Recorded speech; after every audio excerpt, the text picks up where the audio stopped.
Cô gái giả vờ ngất xỉu để cứu đứa bé bị bắt cóc. Bị bọn buôn người đưa đi. Còn anh bộ đội thì theo sát phía sau, không quá gần cũng không quá xa. Quyết tâm tiêu diệt tận gốc băng nhóm tội phạm này. Anh Vương, anh xem cô thanh niên trí thức đi một mình kìa. Từ Tô Châu đến Hắc Long Giang đấy. Hi hi, bị tôi chặn đường giữa chừng rồi. Anh yên tâm, tuyệt đối an toàn. Vừa có nhan sắc, vừa có học thức, lại còn là gái tân nữa chứ. Tôi chỉ cần cái cây này thôi. 1.500 tệ này tôi lấy thật sự không nhiều đâu. Chỉ cần anh sang tay thôi. Giá trị của nó còn tăng lên gấp mấy lần ấy chứ. Dạo này có người trả giá cao để tìm một cô gái có học thức cao. Con bé này quá hợp luôn. Nhìn cái dáng người nhỏ bé này, nhìn là biết không dễ sinh đẻ rồi. Chỉ sợ tôi lại ôm cục nợ vào người thôi. 1.000. Anh Vương, giá này của anh không công bằng chút nào. Cố trưởng canh đã phái tưởng tinh đến đồn công an địa phương báo án rồi, nhờ người đến hỗ trợ. Ngoài đời thì vô cùng lo lắng cho tình hình của Thẩm Mạn Mạn, nhưng họ cũng không dám mạo muội đến gần. Một là sợ đánh động khiến bọn buôn người này chạy mất. Hai là sợ ở đây còn có những phụ nữ và trẻ em khác bị bắt cóc. Chỉ bằng mấy người bọn mình, không đủ để bảo vệ an toàn cho đám người này. Ngay khi cánh cửa này mở ra, người đàn ông ở đầu đường ôm Cường bảo. Vội vã. Rõ ràng là muốn đưa đứa trẻ này đến địa điểm giao dịch. Phải nhổ tận gốc trong vụ án này, nhất định phải đảm bảo an toàn cho đứa trẻ, để lại dấu hiệu, để người của chúng ta đến hỗ trợ. Tằng Húc Bân ở đây canh chừng, đừng để ai chạy thoát. Lý Đại Ngưu đi theo tôi, xem như anh có gia đình, có con nhỏ, chạy chuyến này cũng không dễ dàng gì. Tôi thêm cho anh 200. Anh đồng ý để người ở lại thì được, không được thì anh cứ mang đi. Được, vậy thì 1.200. Anh Vương lập tức đám đàn em phía sau đi lấy tiền. Lúc này, trong nhà kho vang lên một tiếng kêu thảm thiết. Âm thanh không lớn, giống như bị bịt miệng. Chu Lão Tam và những người khác thấy vậy cũng không lấy làm lạ, cúi đầu đến những tờ đại đoàn kết trong tay. Không lâu sau, một đồng bọn xách một đứa trẻ 6, 7 tuổi, ném trước mặt mọi người. Thằng nhóc này cũng khá đấy. Vậy mà chạy ra từ lỗ thông gió của hầm. Suy chút nữa là để nó chốt rồi. Vậy còn chờ gì nữa? Đánh tàn phế rồi vứt ra ngoài kiếm chút tiền về. Ta không nuôi người vô dụng. Ý thức vừa mới trở lại đã nghe thấy những lời này. Sợ đến da đầu tê dại. Tôi sai rồi, tôi sai rồi. Tôi không chạy nữa. Tha cho tôi đi, anh cũng đừng trách tôi. Muốn trách thì trách số anh không tốt. Nếu anh là một đứa bé gái, tôi còn có thể tìm cho anh một gia đình tốt làm con dâu nuôi từ bé. Đáng tiếc anh là thằng nhóc ở cái tuổi này đã nhớ chuyện rồi. Lại còn là loại sói mắt trắng nuôi không lớn. Căn bản không ai cần. Thẩm Mạn Mạn siết chặt lòng bàn tay, mới có thể nhịn không phát ra tiếng, nghe tiếng khóc tuyệt vọng của đứa trẻ. Nghĩ đến những gì mình đã trải qua ở kiếp trước, trong lòng tràn đầy hận ý. Cố Trường Canh và Lý Đại Ngưu lặng lẽ nằm sát bức tường đất, nhìn rõ tình hình bên trong. Nhìn thấy tên đồng bọn tên Tiểu Lục Tử bóp cổ thằng bé. Vương Ca mân mê cái dùi lạnh lẽo, đã nhắm ngay con người của thằng bé. Thẩm Mạn Mạn căng chặt người, dao gọt hoa quả bị mồ hôi lạnh trong tay thấm ướt, đang chuẩn bị nhảy lên. Trợ thủ Thẩm Mạn Mạn lập tức mất hết sức lực. Tiếp tục giả chớt đi. Chạy mau, có cảnh sát. Chạy mau. Mục Trường Canh và Lý Đại Ngưu từ tường đất nhảy xuống. Nắm đấm to từng đấm thẳng vào mặt anh Vương. Anh Vương phản ứng rất nhanh, lăn một vòng tại chỗ, kéo bé Tôm bên cạnh che trước người. Nhanh chóng trèo tường bỏ chạy. Chu Lão Tam kéo vợ mình chạy. Nhưng La Phượng ôm còn chạy chậm hơn. Nhanh chóng bị Lý Đại Ngưu vật ngã xuống đất. Đứa bé cũng bị dọa khóc thét. Ông nó ơi, đừng lo cho em. Chạy mau, La Phượng giãy giụa dữ dội. Lý Đại Ngưu sợ làm bị thương đứa bé trong lòng, giáng một cú chỏ mạnh, khiến La Phượng ngất đi. Chu Lão Tam chỉ do dự một thoáng rồi từ bỏ ý định bỏ chạy, rút con dao găm trong người ra đâm về phía Lý Đại Ngưu. May mà Cố Trường Căn kịp thời khống chế Tiểu Lục Tử, đá một cước vào Chu Lão Tam. Chu Lão Tam thấy không chạy thoát, nhào tới, tóm lấy đứa bé trai trốn trong góc, giơ cao con dao găm dí vào cổ nó. Đừng qua đây, đừng ai qua đây. Qua đây nữa là tôi giết nó. Đừng manh động, cậu bắt cóc trẻ con với tội cố ý giết người là khác nhau đấy. Cậu phải suy nghĩ cho kỹ đấy. Mẹ kiếp, lùi lại hết cho tôi. Lùi lại đi, không thì đi may quần áo hết đấy. Tôi còn lạ gì cái này? Chu Lão Tam mắt tam giác nhỏ, nhìn thẳng xung quanh một lượt, tìm đường rút lui. Cậu lùi lại ngay lập tức. Không thì tôi đánh nó ngay. Lúc này, thằng bé đã sợ đến ngây người. Không có phản ứng gì, Cố Trường Canh chỉ có thể buộc phải lùi lại. Nhìn chằm chằm con dao ngắn nó đang vung loạn xạ và đứa trẻ bị bắt giữ. Cậu cũng là người có con, sao còn có thể làm ra chuyện trời đánh thế này? Không sợ bị báo ứng à? Sợ cái đầu búa nhà tôi. Tôi nói cho cậu biết. Ông đây cũng không muốn dính vào mạng do các người ép tôi. Vốn dĩ làm xong vụ này, tôi có thể cùng vợ rửa tay gác kiếm. Thẩm Mạn Mạn từ từ đổi con dao gọt hoa của giấu sau lưng thành cái chày giặt đồ. Lặng lẽ bỏ dậy từ dưới đất, dùng hết sức lực toàn thân, đập mạnh vào đầu Chu Lão Tam. Giặt cái đầu quỷ nhà cô, đồ ngốc. Chu Lão Tam giướn cổ ra thật dài. Chu Lão Tam giướn cái cổ dài ngoằng, lắc lư vài cái, rồi ngã vật ra đất. Thẩm Mạn Mạn như thể bị ma ám. Hình ảnh Chu Lão Tam trước mắt trùng khớp với vương ma từ hung thủ ở kiếp trước. Hận ý ngút trời như tìm được đường thoát. Cậu buông gậy giặt xuống, mạnh mẽ giáng từng nhát xuống người hắn ta một cách điên cuồng. Đáy mắt đỏ ngầu, đầy dẫy bạo lực. Đồng chí đến hỗ trợ vừa vặn xông vào. Kinh hãi chứng kiến cảnh tượng trước mắt, Cố Trường Canh ngay lập tức nhận ra sự khác thường của Thẩm Mạn Mạn. Anh đưa đứa bé trong tay cho Lý Đại Ngưu, nắm chặt lấy cổ tay Thẩm Mạn Mạn. Đủ rồi Thẩm Mạn Mạn, đừng đánh nữa, cậu an toàn rồi. Giọng nói lạnh lùng nghiêm nghị nghe không chút gợn sóng. Nhưng kỳ lạ thay, đã kéo Thẩm Mạn Mạn từ cơn ác mộng kiếp trước trở về. Thẩm Mạn Mạn thở dốc khóc nấc, một tay nắm chặt chày giặt, một tay nắm chặt Cố Trường Canh, ngẩng đầu nhìn anh. Rõ ràng là gương mặt cũng tàn nhẫn như vậy, nhưng lại bất ngờ mang đến cho cậu cảm giác an toàn. Cảm xúc tích tụ từ hai kiếp trút hết ra vào khoảnh khắc này. Sao giờ cậu mới đến? Đứa bé trai bên cạnh cũng vừa hoàn hồn, rồi òa khóc nức nở. Con muốn tìm mẹ, con muốn mẹ. Cả mẹ và 4 đứa trẻ được cứu ra từ hầm ngầm cũng bắt đầu khóc ầm ĩ. Trong chốc lát, cả cái sân nhỏ vang vọng tiếng khóc không ngớt. Quả thật là tôi suy nghĩ không chu toàn, khiến cậu gặp nguy hiểm, làm cậu sợ rồi. Thật xin lỗi. Cô Thẩm vội vàng lắc đầu, đang định nói gì đó để xoa dịu bầu không khí ngượng ngùng, thì nghe thấy giọng thẩm vấn quen thuộc. Nhưng lúc bọn họ vừa lên xe, cậu làm sao biết bọn họ là bọn buôn người? Làm sao xác định được đứa trẻ nào bị bắt cóc? Cái chày giặt đồ trong tay cậu từ đâu mà có? Thẩm Mạn Mạn giật mình kinh hãi. Mọi cảm xúc ngượng ngùng đều tan biến. Vừa nãy chỉ lo cứu người, đến quên mất người trước mặt có ánh mắt sắc bén như dao cạo này. Thẩm Mạn Mạn cố ý giả vờ sợ hãi kêu lên. Anh hết hồn chớt tớ. May mà vừa nãy nhặt được cái chày giặt đồ này ở góc tường. Nếu không thì không giúp được gì cho các cậu rồi. Ôi trời, tớ sợ quá. Ra tay cũng không biết nặng nhẹ gì cả. Không chừng đánh hắn chớt rồi thì sao? Không, tớ cũng không cố ý mà. Anh chàng cục mịch Lý Đại Ngưu lập tức tiến lên, sờ thử mũi của Chu Lão Tam, vạch tóc hắn ra kiểm tra một lượt. Chớt thì không chớt được đâu, nhưng chắc chắn bị chấn động não rồi. Cô nương, nếu không có cô ra tay, thì chúng ta cũng không thể kịp thời cứu được đứa bé này. Chúng ta còn phải cảm ơn cô mới đúng. Cô làm tốt lắm. Nếu không phải cô phát hiện ra sự bất thường của bọn chúng đầu tiên, thì chúng ta cũng không thể phá hủy một ổ buôn người lớn như vậy. Vậy tớ có được xem là lập đại công không? Đương nhiên, có thể phái người hoặc là viết một lá thư cho đại đội nơi tớ xuống nông thôn, nói rõ tình hình được không? Cậu biết đấy, tớ là thanh niên trí thức xuống nông thôn. Vốn dĩ theo thời gian thì tối nay tớ phải đến Chí Thanh Điếm rồi. Bây giờ thành ra thế này, tớ chắc chắn không thể đến đúng giờ được. Không chừng còn bị người ta ác ý thiêu dệt. Tớ sợ để lại ấn tượng không tốt cho đại đội.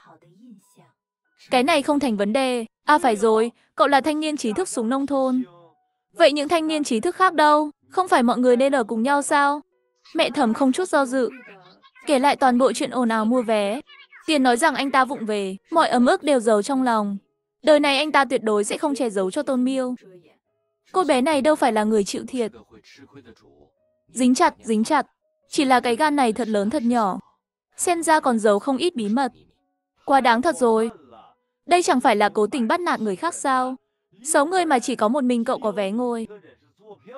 Đây chẳng phải là cố ý nhắm vào cậu sao? Không sao. Dù sao tớ cũng không muốn ở cùng họ. Hơn nữa, nếu không phải tớ tự mua vé giường nằm mền cho mình, thì làm sao gặp được chuyện này? Bắt được đám buôn người đáng trách này, cũng coi như làm được một việc lớn. Đương nhiên nếu mọi người có thể viết cho tớ một giấy khen, hoặc là tặng một cái bằng khen, đến đội chi viện nơi tớ xuống nông thôn biểu dương thì tớ càng... Được rồi, mọi người bị sự thẳng thắn của cô bé chọc cười.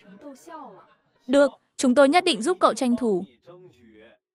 Vợ chồng trung niên ông Cường Bảo vừa lên xe, cô bé đã nhận định họ là buôn người.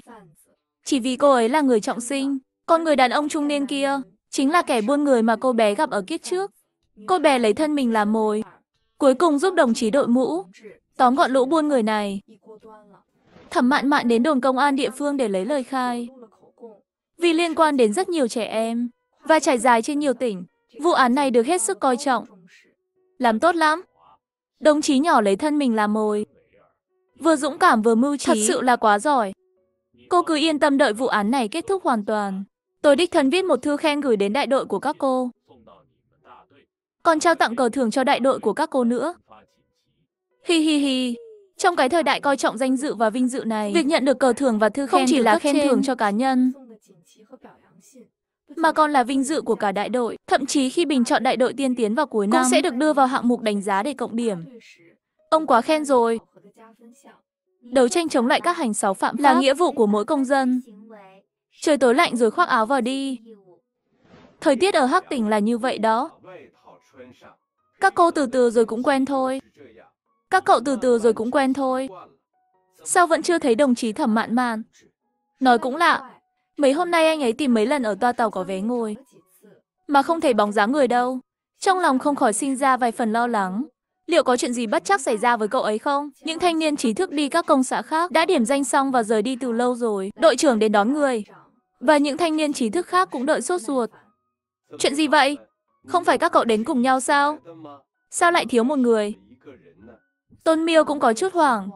Nếu thật sự truy cứu trách nhiệm, thì cậu ta không thể thoát khỏi liên quan. Đồng chí Thẩm Mạn Mạn từ trước đến giờ được nuông chiều, chưa từng chịu khổ. Trước đây cũng nói với tôi mấy lần là không muốn xuống nông thôn. Nói không chừng là sợ học nông nghiệp vất vả quá, nên bỏ trốn giữa đường rồi. Cậu đừng nói vậy. Thẩm Mạn Mạn không phải là người như vậy. Liệu có gặp phải bọn buôn người không? Trước khi đi mẹ tôi đã dặn dò rồi. Nhất định phải đi theo đoàn người. Tuyệt đối đừng đi lẻ. Bọn buôn người chuyên nhắm vào những cô gái trẻ tuổi đi lẻ. Thanh niên trí thức Thẩm lại còn xinh đẹp nữa. Cậu làm đội trưởng kiểu gì vậy? Sao lại để một nữ đồng chí đi lẻ được? Nếu thật sự xảy ra chuyện gì thì sao? Trời cũng đã tối rồi. Và đại trí càng thêm lo lắng. Hành sáu phương cái phương Hằng đó hả? Cậu và Nhị Cường Tử ở lại dò la tin tức đi. Nếu thật sự không tìm thấy thì báo công an đi. Tôi dẫn đám người này về thôn ổn định trước. Tiếng máy cày nổ bành bạch trên con đường làng, bị ngập suốt hơn 1 tiếng đồng hồ. Đám người này cuối cùng cũng đến thôn Hà Gia. Mọi người cầm chắc hành lý nhé. Đi dọc theo con đường nhỏ này thêm nửa tiếng nữa là đến chỗ ăn cơm tối rồi. Tối nay nghỉ ngơi sớm đi. Sáng mai sớm tập trung ở sân phơi thóc. Sắp đến vụ thu hoạch rồi. Đi bộ qua đó cậu không đùa đấy chứ? Chúng tôi còn mang theo hành lý nữa. Hà Đại Trí bực bội liếc nhìn anh ta, rồi lại nhìn trời. Anh ta còn vội đi trả máy cày, không có thời gian lề mề với đám người này đâu. Vậy thì cậu chạy thêm vài chuyến đi, hoặc là đến chỗ ăn cơm tối tìm người giúp đỡ. Tôn Miêu còn muốn nói gì đó. Hà Đại Trí đã khởi động lại máy cày.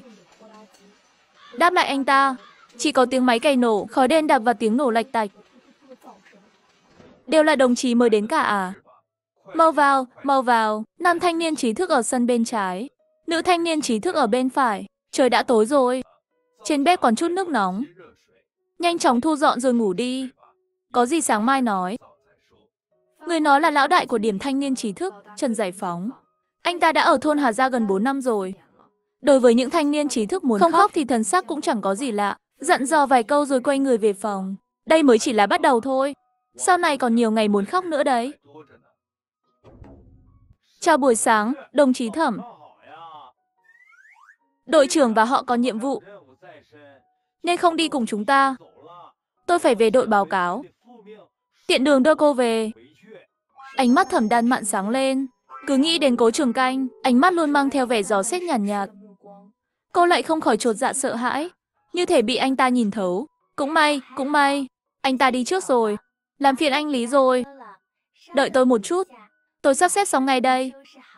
Không vội, đồng chí Thẩm cứ từ từ sắp xếp. Tôi đợi ở ngoài cửa. Đồng chí Thẩm ngoan quá, cười lên cứ như tiền nữ vậy. Đáng ở chỗ nào chứ? Dinh trưởng còn bảo tôi cẩn thận theo dõi. Thẩm Mạn Mạn chậm rãi thu dọn hành lý xong. Cô ấy muốn đem những thứ cần dùng khi xuống nông thôn để ở chỗ dễ thấy. Thẩm Mạn Mạn theo Lý Đại Ngưu lên lại chuyến tàu xanh. Cô ấy đem những chuyện xảy ra ở điểm tri thức thanh niên ở kiếp trước nhớ lại một lượt. Rất nhanh liền sắp xếp lại được mạch suy nghĩ. Kiếp trước, bản thân vì thể chất yếu lại thêm đường xá xa xôi. Vừa đến điểm tri thức thanh niên đã đổ bệnh. Đã vậy còn nhút nhát. Lại nghe lời Tôn Miêu. Sợ gây thêm phiền phức cho đại đội, cứ cố gắng chịu đựng không nói. Cuối cùng lại mang tiếng là lười biếng, gian xảo, cố ý giả bệnh trốn việc. Tôn Miêu lại chủ động đứng ra, giúp đỡ chia sẻ phần việc thuộc về mình. Không những có được sự cảm kích và tin tưởng của mình, mà còn tạo được ấn tượng tốt trước mặt cán bộ thôn Hà Gia Thôn và cả ở điểm tri thức thanh niên. Nhưng bây giờ mình lại mất tích trên tàu. Không hề ám chỉ việc phải đến điểm tri thức thanh niên báo cáo, chỉ sợ lại sinh ra những lời đồn đại mới. Lớp trưởng bảo đại đội trưởng dặn tôi đến đón cậu. Đón gì chứ, tôi chỉ bị thương nhẹ thôi mà. Đáng để các cậu phải xe riêng đến đón tôi sao? Tôi đến đón cậu đấy. Đại đội trưởng cô nói bảo tôi đến đón một tri thức thanh niên họ Thẩm. Đưa cậu ấy đến đại đội Hà Gia Thôn báo cáo. Hi hi, cũng như nhau cả thôi. Vậy được, chúng ta đưa đồng chí Thẩm đi rồi cùng nhau về đội. Chiếc xe jeep màu quân đội, nổi bật trên con đường làm quê. Lý Đại Ngưu không màng đến sự từ chối của Thẩm Mạn Mạn, đưa thẳng người đến trước mặt đại đội trưởng Hà Gia Thôn. Hà đại trí, sợ rằng đồng chí Thẩm Mạn Mạn vì báo cáo muộn mà để lại ấn tượng không tốt. Lý Đại Ngưu cố ý lựa chọn một vài chi tiết trong sự việc, kể lại một lượt. Tốt, tri thức thanh niên Thẩm thật là giỏi. Lần này đúng là làm rạng danh cho đại đội chúng ta rồi. Cậu cứ yên tâm, sau này ở điểm tri thức thanh niên gặp phải vấn đề gì, cứ đến tìm tôi. À phải rồi, đây là vợ tôi, Lưu Thúy Anh. Các cô tri thức thanh niên có khó khăn gì cũng có thể nói với cô ấy. Cảm ơn chú Hà. Cảm ơn thím Hà. Tôi mới đến đây, mong mọi người giúp đỡ.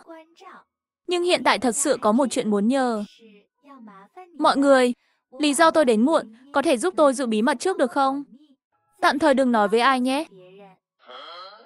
Ôi dao, sao lại thế? Cô làm toàn chuyện tốt.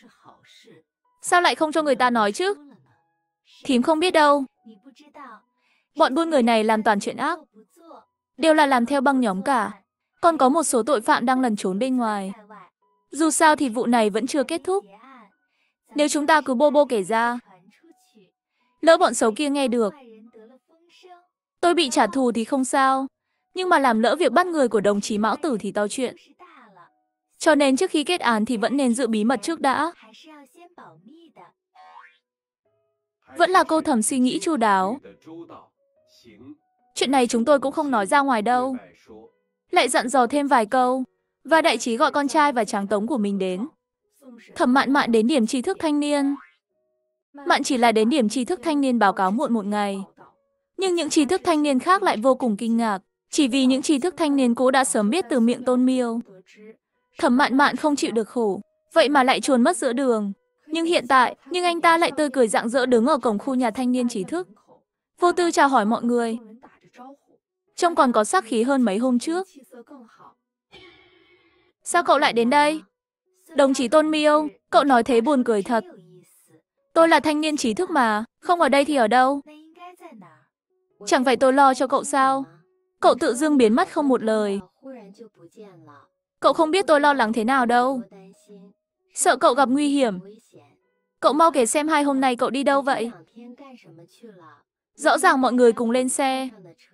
Sao xuống xe cậu lại biến mất? Có phải cậu gặp phải người xấu không? Đừng sợ, tôi đưa cậu đi báo công an. Tôn Miêu muốn nói lại thôi. Lời nói bóng gió đều hướng về những điều không hay. Mạn Mạn, cậu đừng sợ, nếu cậu thật sự bị ai ức hiếp, tôi sẽ đi báo công an cùng cậu. Nhất định sẽ nhờ đồng chí Mạo Tử đòi lại công bằng cho cậu. Hừ, Tôn Miêu, cậu có thể đừng nói bậy được không? Cậu đâu có chết. Đồng chí Thẩm Mạn Mạn thế này, có chỗ nào giống như bị người ta ức hiếp đâu. Cậu nói thế, hình như mong cậu ấy gặp chuyện gì bất trắc lắm. Phải làm sao đây, thật là bất ngờ. Còn bên cậu ta nữa, vậy mà lại là Khương Viện Viện chưa từng sốt sáng bao giờ. Sao lại không thể chứ? Tìm chú Mũ Cối làm gì? Chị Thẩm, chính chú Mũ Cối đưa về đấy. Hai tráng gai gãi sau gáy. Cứ thấy bầu không khí của đội thanh niên này có gì đó lạ. Chú Mũ Cối nào đưa về? Đúng đó, chú Mũ Cối lái xe to đùng, tự mình đưa chị Thẩm về. Đây là lần đầu tớ thấy cục sắt to như vậy đó. Khi nào tớ được lên ngồi thử thì tốt. Sự vui sướng tột độ trong đáy mắt Tôn Miêu gần như không giấu được, nhưng vẫn phải cố tỏ ra đau lòng. Từ từ, xin lỗi. Tớ không biết có phải tớ lỡ lời không, hu hu. Tớ thật sự lo cho cậu. Cậu yên tâm, mọi người đều là đồng chí tốt. Tuyệt đối sẽ không đi loan tin đâu. Cảm ơn cậu đã giúp chị mang hành lý. Trời sắp tối rồi. Cậu mau về đi. Muộn rồi cũng không an toàn đâu. Chị Thẩm tạm biệt. Từ từ, rốt cuộc đã xảy ra chuyện gì với cậu vậy? Sao chú Mũ Cối lại đưa cậu về? Cậu nói cho tớ biết rốt cuộc là vì. Đương nhiên là vì cậu rồi. Liên quan gì đến tớ? Cậu chịu trách nhiệm mua vé, người khác đều là nhờ tớ. Chỉ có tớ là phải làm. Cậu hại tớ một mình lẻ loi gặp rắc rối. May mà gặp được chú Mũ Cối tốt bụng đưa tớ về. Nhưng cũng lỡ mất trước thời gian. Cậu cố tình nhắm vào tớ à? Tại sao? Sao? Tớ hỏi cậu tại sao cố tình nhắm vào tớ? Tớ không có, vậy lúc nãy cậu hỏi thế để làm gì? Cứ dẫn dắt mọi người nghĩ về tớ theo hướng xấu. Tớ không có, chỉ là lo cho cậu thôi. Hu hu, sao cậu lại nghĩ về tớ như vậy? Chúng ta là bạn tốt nhất mà. Tớ thật sự lo cho cậu. Sợ cậu bị bắt nạt. Việc mua vé thật sự là ngoài ý muốn. Vé tàu khan hiếm thế nào cậu không phải không biết. Tớ thật sự đã cố hết sức rồi. Xin lỗi, thật sự xin lỗi. Cậu đánh tớ, mắng tớ đi. Tôn Miêu khóc như lê hoa đái vũ. Phương Hành đứng dậy khiến Thẩm Mạn Mạn có vẻ hống hách. Họ đều là thanh niên trí thức xuống nông thôn, càng nên kết thành một sợi dây thừng. Cậu ấy không muốn mọi người vừa đến đã cãi nhau không dứt, truyền ra ngoài danh tiếng cũng không hay. Giờ thấy Thẩm Mạn Mạn vẫn ổn đứng ở đây. Vậy là anh ta cũng yên tâm rồi. Thẩm Mạn Mạn, cậu bình an trở về là tốt rồi. Đồng chí Tôn cũng vì lo lắng cho cậu nên mới lỡ lời. Cậu đừng giận. À phải rồi, cậu ăn cơm chưa? Tôi vẫn còn chút bánh quy. Cậu ăn tạm lót dạ đi. Khóc khóc khóc, như đưa đám vậy. Ngày nào cũng lắm trò. Mọi người như bừng tỉnh. Cuối cùng cũng phát hiện ra cảm giác hơi sai sai ở Tôn Miêu đến từ đâu. Từ lúc Thẩm Mạn Mạn vào đến giờ, anh ta cứ tự nói một mình, vừa khóc vừa xin lỗi. Miệng thì nói lo lắng, nhưng khi nói chuyện với mọi người, ý trong lời nói đều là Thẩm Mạn Mạn không chịu được khổ, tự ý bỏ trốn. Tôn Miêu lại một lần nữa trong lòng chửi cái tên rắn độc không ưa mình này 800 lần. Mẹ à, mẹ tin con đi. Chúng ta từ nhỏ đã lớn lên cùng nhau, là bạn tốt nhất. Con luôn coi mẹ như em gái ruột. Sao con lại cố ý hại bạn tốt nhất? Em gái ruột cơ đấy. Đã coi tôi là em gái ruột. Tôi nói thẳng luôn nhé. Làm phiền chị trả lại hết những thứ này trước đi. Tiền và đồ chị mượn của tôi bao năm nay ấy. Chị cũng biết mà, từ khi bố tôi chết, cuộc sống của tôi dưới tay mẹ kế khổ sở thế nào. Trước đây tôi không để ý mấy thứ đó. Nhưng giờ tôi xuống nông thôn rồi. Cuộc sống ở thôn quê thiếu thốn đủ thứ. Tôi thật sự cần chị. Chị nói linh tinh gì vậy? Tôi mượn đồ của cô khi nào? Chúng ta là chị em tốt. Cô có của tôi có của cô. Không phải vẫn luôn thế sao? Từ từ, sao giờ cô trở nên khó nói chuyện thế? Tôi chưa từng mượn đồ của cô. Một lần cũng không. Nhà cô điều kiện thế nào?